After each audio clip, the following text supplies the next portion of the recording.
Let's dive deep. Welcome to Mental Health Monday Live. I am so glad you're here.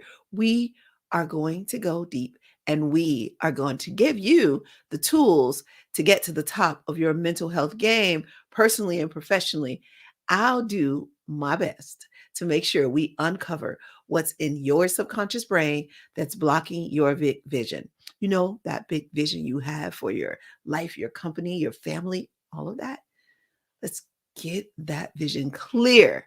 And anything in the way, let's clear it. You're up at night because you're trying to do that. This is today's topic. So, wait, let me introduce myself. I am Kene Quarter, and I'm a national certified counselor and the world's #1 financial hypnotherapist specializing in corporate therapy. I have so much to share with you today about why you can't sleep and what to do about it. But before I do, I want to kind of give you a little recap. And I'm going to try to slow down because I'm really excited, but also because I like to try and make these videos short, which makes me talk faster. But it's a lot of information and I want to make sure you get it. So, got to be peaceful and peaceful. Are you? Maybe you're watching this in the middle of the night. Oh, that would be so awesome because then you'll fall asleep after you watch this. I love that. So, a couple videos have gone out and I have talked about resistance, and resistance can be part of the reason why you're not sleeping because there's something you're resisting. You're just not surrendering to it and letting it happen. But go ahead and listen to that video on, or watch that video on resistance because it's actually not a bad thing though. And then we talked about managing your emotions. And managing your emotions is really important because, and I'm not talking about suppressing your emotions, I'm talking about managing them. Control. Yes. The other topic that we talked about, well, it was a compilation of topics, and that is the top 4 negative emotions that the leaders that I work with feel. And I broke down those, each one of those over the last couple of videos. And I'm doing that now with insomnia. But before we talked about burnout, which can lead to insomnia, you might have had burnout first. Did you? Mhm. And then there's loneliness, which those are often together, the burnout, and then you kind of isolate yourself and then you feel that loneliness. But it happened a long, long time ago, longer than you think, even further than that. Yeah, go watch the video and you'll find out exactly how long ago you first felt lonely. Now, today, we're talking about sleep. What can you do about it? Why can't you sleep? I'm going to tell you. I want to start out first by giving you a little foundation on the programs that are running. Remember, we're talking about subconscious brain and those programs that are running in your brain that society gave you, that your parents gave you, that whoever gave you, that is standing in the way of your big vision. I want you to hear those programs and see which ones you identify with. We're also going to talk about the emotions that came before you couldn't sleep. And because there were some things that happened before you couldn't sleep, and I want you to be able to identify it so this doesn't happen to you in the future. Remember, the reason why you're watching this video is so that you can get to sleep and you can stay asleep and you'll know how to manage it in the future. I'm going to tell you a little something about me, and then I'm also going to tell you a little something about a patient, a member that we have worked with. So let's talk about the programs that have been running. You, whether you know it or not, cannot sleep because you believe you're not safe. Your brain believes you're not safe. That is the program that is running in your brain. I am not safe. So some of the societal programs are that get enlarged in our brain, imprinted, are life hurts, like, that this is a certain life is hard. That's the saying. Life is hard, right? Life's a bitch and then you die. Those kinds of sayings. That kind of has that I'm not safe programming in it. And those are the sentences, the phrases, the things that you hear that keep running in your brain, whether you know it or not. It's not like you're consciously saying that. Remember, this is subconscious brain. And then you may also believe, I don't know who to trust. And maybe you heard something like, trust no one. But if you heard that, that includes you. So if you don't know who to trust, you also don't trust yourself. I don't know what's real. I don't know how to differentiate what's real from what's fake. And a lot of times that could be the people who you're around, especially if you're highly successful. You don't know who's with you just because you're successful, who's with you because they really truly care about you. And that I'm not safe also goes with I'm not loved. And somewhere in your subconscious brain, you believe that you're not loved. You might be revered, you might be feared, but you probably don't necessarily feel loved, which you might also feel that loneliness that I talked about earlier. So you might want to watch that video as well. Now, here's some emotions that you felt before you all got all the way to this not being able to sleep. Maybe you felt irritable. Now, that can go both ways. You can not be able to sleep, and then you start to feel irritable because sleep deprivation is worse than like being drunk. You can hallucinate. It's very tough for you to use machinery or drive. You just don't have your faculties. You feel confused, and that confusion can come before the insomnia or after the insomnia, which then creates poor decision making. But if you have always considered yourself a poor decision maker, then that can keep you up at night because you don't feel safe and you don't trust yourself. You see how these things all go together. Also comparing yourself to others, that can keep you up at night. And then sometimes it causes you to isolate yourself because sometimes when you compare yourself to others, you don't feel like you measure up, you feel inadequate, so you don't want to be around certain people. And then maybe you go around the people that you feel quote unquote better than, but then those people are toxic, so then you isolate yourself because you don't want to be around those people because they're toxic and they're not growing, and then you can't grow if you are around them. So you create this isolation around yourself, that then you long for connection, and that keeps you up at night because you're lonely. And you might fall into being self-critical. You judge yourself a lot, maybe even self-abuse. Like you just call yourself names. You're such a dummy, stupid. Have you done this? hmm And then two of the most common symptoms I think you could that come up are anxiety and depression. And those can go again before or after. Sometimes if you can't sleep, it creates more anxiety, but the anxiety that you feel is telling you that you're not safe. That's what the anxiety is there for. And the depression comes after the anxiety because a lot of times with anxiety, you speed up, heart rate speeds up, breath speeds up, and then the body has to drop down in order to repair.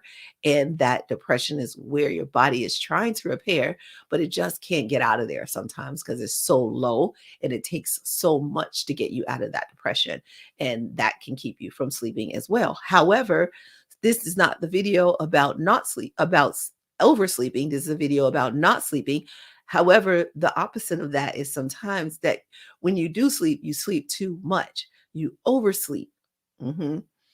So there's some related challenges that go with this. And one of them is drug addiction. Now, this could be over the counter drugs as well. This could be like sleep aids because you're just trying to get to sleep. So you get dependent on it. You don't know how to sleep without it.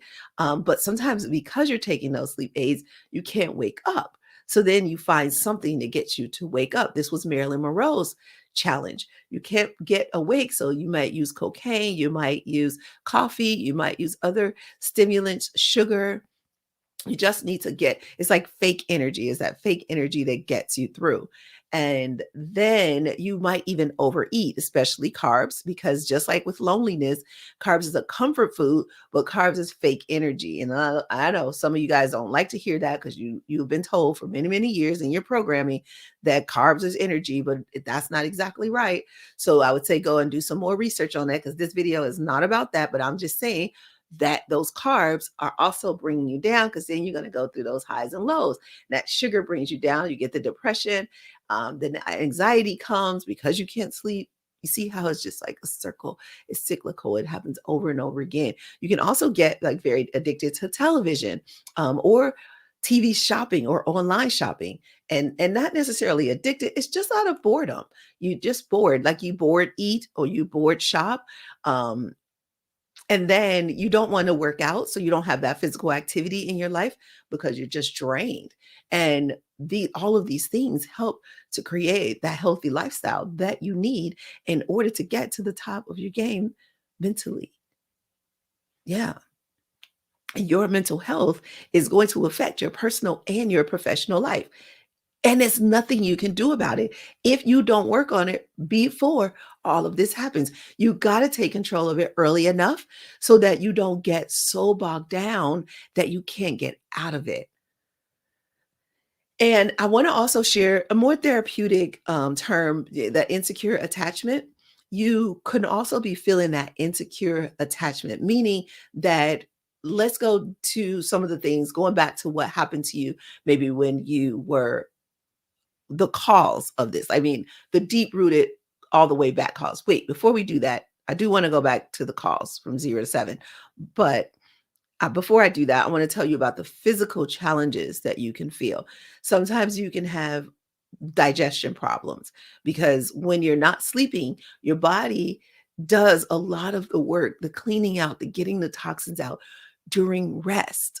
And if it can't do that, then it's not moving in that digestive system and the endocrine system and all of that. Now, I'm not giving you science here. I am giving you logic. If you think about it subconsciously, you're not going to think about these things. But if you let your conscious brain and your subconscious brain align, you can see how these things are intertwined. That was dope. I like how I rhymed right there. But anyway, I digress. So, digestion problems, belly fat. Now, the belly fat is coming from the digestion problems, but it's also your body is storing fat because it feels like it's not safe, and when it feels like it's not safe, then it needs to store fat. It's a very old, primitive brain, kind of reptilian brain thinking, but this is still how your brain thinks. Because even though our bodies have evolved really far, our brains have not evolved as far as our bodies have. So we still have a very primitive part of our brain that's working, and its job is to keep us alive. That's its only job. It is trying to keep you alive. Now, it's trying to keep you alive by telling you don't go to sleep because you're not safe. Now, what it doesn't realize is that if you stay awake too long and you don't get that rest, you're going to die anyway. But it says immediately I need to keep you alive. Now, if I need to drop you down into a deep sleep, which is why you'll sleep too long, then I'll do that later. But right now, I think there's a threat and I don't want to let you go to sleep. That's really the simplest way for me to explain it to you. But some more of those physical illnesses that go along with it can be neck and back pain, also knee pain, because some of this mentally could be that you're not willing to move forward. You could find yourself stuck and settling.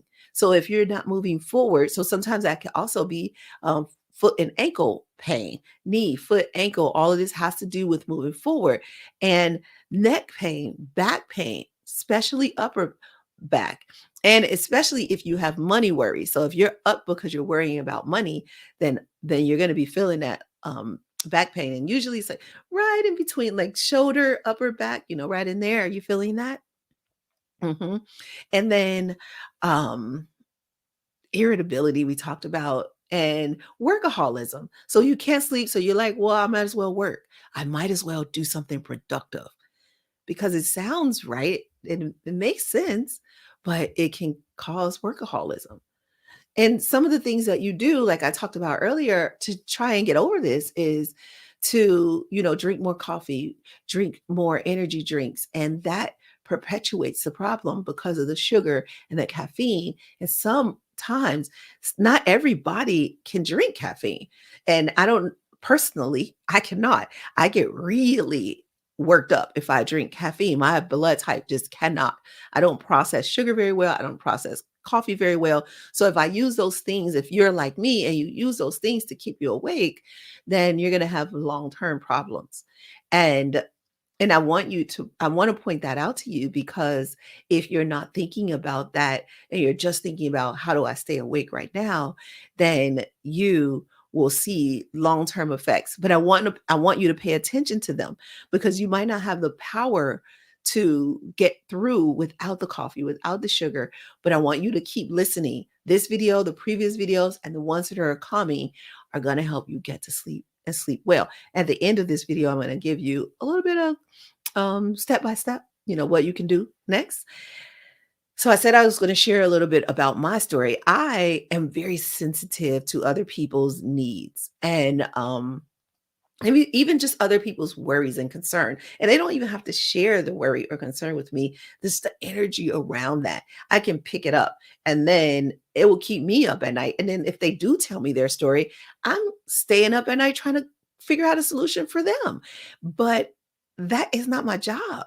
That is their job. So I need to rinse that out of my brain, wash my brain, and get to sleep. And so how I do that is to begin doing things like this, where if someone does come to me with a problem, I'd say, oh, wow, I actually did a video like that. You can check it out. It's on YouTube. Here's the link. Or I'll say something like, oh, we were just talking about that in our community. Are you in a position to join our community? We have a free and a paid community. That could be something that can help you through this situation. See, I'm empowering them. I'm giving them um, a opportunity for them to help themselves rather than taking on their own problem. Do you see what I'm saying?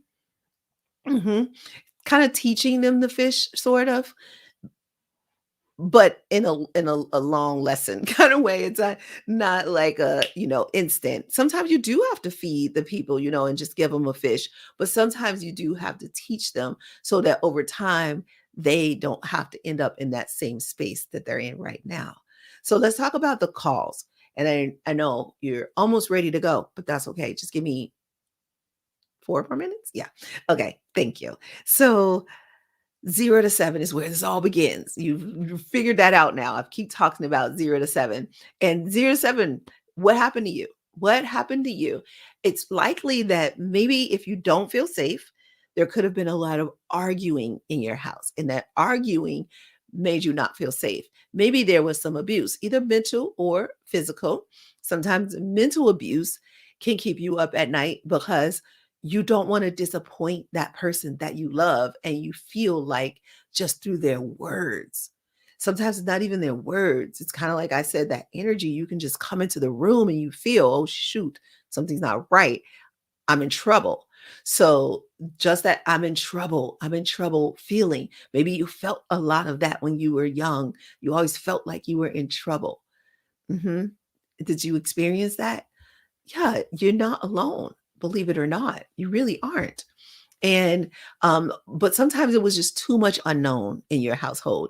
You just couldn't figure out what was going to happen from day to day. It was just too much unknown. Maybe you were left with different people. You had no idea who was going to be caring for you. And maybe those people you were left with didn't care for you. They might have just did it for the babysitting money or something like that. Or they did it out of obligation, but they did not want to do it. And this is part of that insecure attachment that comes up if you just didn't feel safe when you were 0 to 7 years old. It's very difficult to feel safe at any age after that, even when you're an adult, believe it or not. Because becoming an adult does not erase what happened to you. But is it okay for you to be okay? Even though what happened to you was not okay. Maybe they left with you with somebody who didn't love you. Maybe they did abuse you with their words or their hands. Maybe all of that happened to you. But it's time for you to be okay. And that's one of the biggest things that's keeping you up at night. Subconsciously, you are not okay with what happened to you. And I know what you're saying, Kanae, it wasn't right. I know it wasn't. It was not right. And that should not have happened to you. They violated you. But they might be sleeping at night right now, and you are not. They may not even be alive right now. You've got to decide today that it's time for you to fall asleep. It's time for you to feel safe. And the only way you're going to do that is to understand that that is no longer happening. You're happening though. You're a happening guy. You're a happening girl. You are happening. The things you're doing are happening. You have a big vision. You can't let what happened to you in the past keep you from that vision, block you from that vision. I know it is so hard to let go. I hear it all the time in my work as a therapist, but you got to. You have to. It's holding you back from that big vision. Do you want to impact the world? I know you want to make a bunch of money and a bunch of people in life. Like you just want to help a lot of people serve. You want to serve them, but you can't do that if you haven't served yourself. So I want you to do this. I want you to say to yourself, this is your field work. Affirm, I am safe. I am safe. I am safe. Just say it over and over and over again as you're falling asleep. Now, I want you to do this every single night, every single night. And I want you to find the time that is right for you to go to sleep. See, there's one thing that could be happening. Your circadian rhythm might be going and you don't know what it is. So if you are a morning person, it's likely that you're probably going to get sleepy somewhere around 8:30, 9:30, somewhere around in there. And that's going to be your first circadian rhythm. And it's going to take about 90 minutes for that to cycle. If you don't go to sleep in that time, then you're going to be up. So you're going to have to go to sleep in order to take advantage of that natural rhythm. Now, this is not a video on sleep medicine. This is not a medical. I am explaining to you in a very simple way how you can just take control of your brain. So these 90-minute cycles are happening, and you want about 4 of them a night. So you want to catch it as early as you can. And if you can catch that cycle, then you'll fall asleep. But as that cycle is happening, like when you find yourself yawning or you begin to yawn, then it's time for you to start getting ready for bed. And you need to try and get in bed in the next like 30 minutes. And if you can do that, then you can take advantage of that first cycle and you can get into a deep, really restful sleep. If that is not happening, let's say you missed that cycle, I want you to go into I am safe. I am safe. I am safe. I am safe. If you're worrying, if you whatever, have some stuff at work that has to get done, I am safe. I am safe. I am safe. Just repeat it and repeat it and repeat it. And then if you are off on the circadian rhythm, if it's you're cycling through and you got to wait for that next one in order to fall asleep, because that's what you have to do. Just wait for the next one before falling asleep, because it will come, it will happen. Just wait for it. And while you're waiting for it, visualize your prosperous life. Visualize that big vision that you have. See it happening. Feel it. Notice it. Be with it. Be happy with it. Peaceful with it. Don't get angry with yourself. Don't judge yourself. Just wait for that circadian rhythm to take its toll, it's go its own cycle, and just be with it. Just only control things that you have control over. Control the controllable. Then wait for it to happen and you'll fall asleep. And maybe you missed 1 or 2 of those cycles, so you may not get all the sleep you need before you need to awaken, but just take advantage of whatever you can get and then be thankful for that. So as soon as you awaken, I want you to say, thank you, thank you, thank you. Just be grateful for whatever amount of sleep you did receive. And then attend our next Tame Your Brain session, especially if you don't have that visualization. That's what we do in our Tame Your Brain session, but you have to be part of our group. So go ahead and, oh, I should have been giving you here's the field work. So that's there for you. But what I want you to do is go ahead and click the link that's in this description. When you click the link in this description, it's going to take you to a place where you can join our free community. And that's where we post when we have our free pop-up Tame Your Brain sessions. And these Tame Your Brain sessions, they help you get to your big vision, but they help you learn a few things about how to lead, because you're a leader. And that's part of what's keeping you up at night. Maybe you don't know exactly how to lead, but leading is your birthright. So you've got to do it. And I know you will. So if you ever have any questions, the link is in the description, but also go to our website at presidentiallifestyle.com. You can find what we do, how we do it, especially if you're a therapist and you want to become a tame your brain therapist so you can help people sleep and not feel lonely and get through imposter syndrome and really just make an impact on the world. Then I want to help you make your vision come to life. That's our video for today. I asked for 4 more minutes and you gave me 10 more minutes. So I am very thankful. Thank you. Thank you for sharing this time with me. And I cannot even thank you enough for going to sleep because I know that's going to make you the person you want to be. And that is why I do what I do. That is meaningful to me to add value to your life. So I will see you next week on Mental Health Monday. Thank you for being here. Have a prosperous day, my Prospero.